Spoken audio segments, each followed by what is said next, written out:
Okay, yes. Good evening, everybody. I hope everyone is doing fine. Yeah, good evening, good morning, and good afternoon. It depends where this video um, finds you. Okay, yeah, without wasting much of your time or ado, yeah, I come this evening to you to share something regarding on research. So this video is mostly goes to the people that are doing research methodology and those ones who are doing research projects. Okay, I just want to tackle one issue, especially this is in chapter 3. Yeah, and this issue is about sampling, a sampling technique. Okay, good. Yeah, most of the time I get calls from the students because I was once a student, so I get calls from the students asking about the supervisor is asking them to lay down a procedure or to explain how they came up with the sample that they came up with. Of course, the procedure that they use to come up with the sample that they have. Now,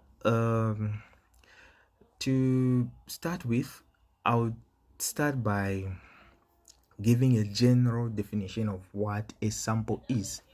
Okay, so a sample is, I'll give an example. If a researcher is doing a research, let's say for example you are a mathematician and you want to find out why do maybe grade 9 learners fail. Okay, and then at a particular school that you are doing, you find that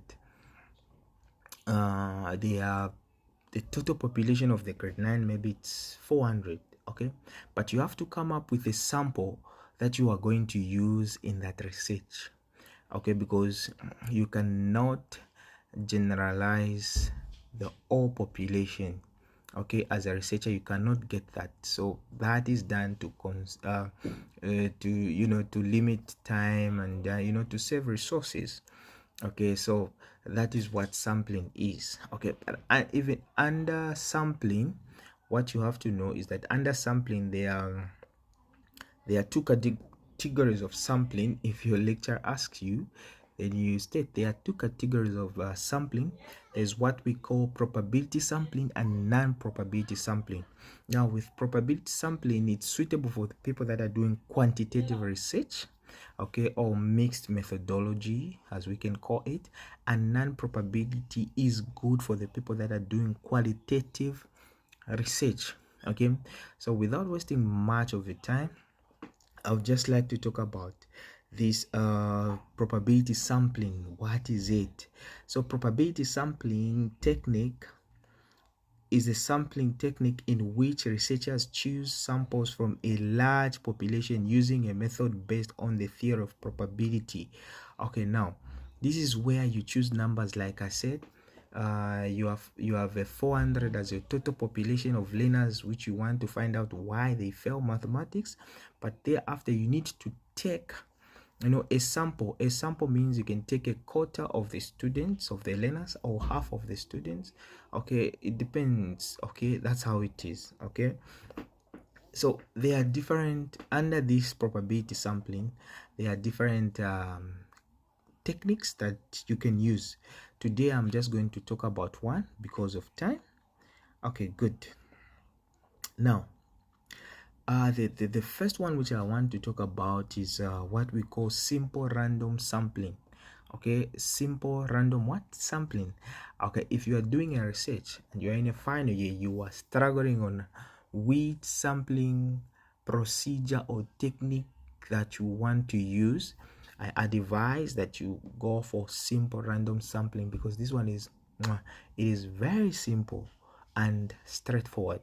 It is not complicated to other. Okay, because in research you have to prove whatever that you are doing depending on your supervisor. Okay, of course. Now, what is this simple random sampling? This is one of the best probability sampling techniques or method to use. It is reliable in obtaining information where every single member of a population is chosen randomly. Are we together? But um, how do you conduct this? Because this is, you can explain that, but your supervisor will come to you and say, how did you lay down, explain, how did you come up with these numbers, how did you get these numbers? Then you have to explain in this way. Okay, then I'll give an example on how you're going to do it. Okay, like I said, you are conducting a research on why grade 9 learners fail mathematics. Are we together? So your total population of the learners is 400 at a selected school. Okay, so what you are going to do now is with simple random sampling, what you are going to do is that you are going, you can create anything, but I advise that maybe you get, you know, papers, and then you know, you number each paper, small papers, you number 1 2 3 4 5 up to 400. Okay, with that said, then you take the papers, you put them in a bowl. Are we together? Under simple random sampling, there is a method that we use. It's called pick cheats out of a bowl. Are we together? You know, a bowl, is it? You put in those papers there, and then you ruffle them. It's like you ruffle them. You shake them, and the thing like that. Okay, they are off now because you cannot evaluate everybody. So what you're gonna do is there. What you are going to do now is that you are going to pick, okay, if you want 10% of 400, which is about, I think it's about 40 learners, is it? Yeah, 40 learners out of that. So you're going to be picking papers from the bowl. After, again, you shake it, and then again from the bowl, then you take it again like that, This is a simple method that you can use as a researcher. Are we together? Some other methods, they are very complicated, but I will dive in next time because of time. Yes, so this is a simple random sampling method because it's time consuming. It's not time consuming, and it is resource conserving because it's very easy. That's why it is called simple random sampling. So I've given you an idea on how to do it. You just get those papers, name up to 400, and then you put it in a bowl. Then you shake it like the raffle stuff. You shake it, and then you pick one paper, you shake it, you pick one paper. In that during that process, when you do that, that means every grade 9 learner of that selected school had a chance to be picked. Are we together? It's a game of probability, so had a chance to be picked. So if you take 40, then the results that you are going to get from those, or the data that you are going to get from those 40, then you are going to generalize it to the all 400 learners.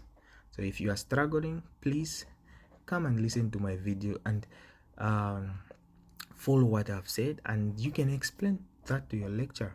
I think that makes sense, and you're going to be cleared, okay, for your graduation. Yeah, so this is the end because of time. So next time I'll dive in some other and some other techniques or method under what is this